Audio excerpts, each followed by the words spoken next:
A second version of boundary violation would be a voice or expression violation. This has physically to do with being shut down when you're trying to say something. You're too young. You don't understand this. Don't express yourself the way that you are. Don't shout. Don't scream. Don't do this. Don't do that. When you're trying to voice your opinion, nobody's taking you seriously. Nobody is listening. It's sometimes a very appropriate response to use your anger as quite an explosive expression. There is a difference between disciplining a child and drawing healthy boundaries versus the parent themselves feeling attacked and feeling insecure when a child is expressing themselves. And therefore, out of that sense of threat, that sense of insecurity, they would attack the child and shut them down. It's healthy to develop a sense of what's appropriate and what's not appropriate in the context of this moment.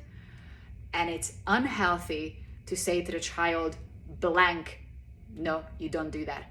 You don't have tantrums. You're not allowed to do this. Lower your voice. Don't shout at your mother. How can you talk to me like this? You know, Another form of vocal and expression and voice related boundary would be music. When kids are not allowed to listen to the music that they want to, or they are not allowed to listen to it at the volume that they want to, which is a massive issue. I had the inverted version of that when my mother felt very unsafe and very lonely at home when it was just silence. So there was always some kind of background noise. And it imprinted in my nervous system as I felt total adrenal fatigue. I felt like I'm never catching my own thoughts. I'm never able to string a string of thoughts together. And to this day, I don't own a TV. I don't put background music on ever at all. If I listen to music, I listen to music because I want to, and I hardly ever do that.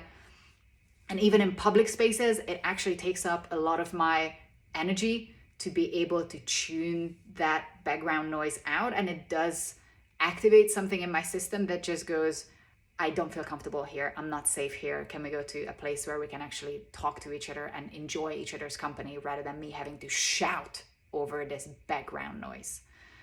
And at some point, I'm going to go into how the brain is auditorily tuning in and tuning out. It's fascinating.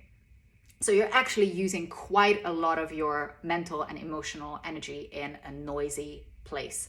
So if your house, especially if it's the noise of people shouting, that can be an extremely disorientating, very fear-inducing energy in the house when there's always some kind of a conflict going on. Somebody's always shouting, some kid, some sibling, some neighbor, something. A dog is always barking. There's always some kind of vocal interruption that doesn't allow you to settle into a safe home space. That would be a voice-based, expression-based boundary violation. A version of it would be criticism, just constant criticism.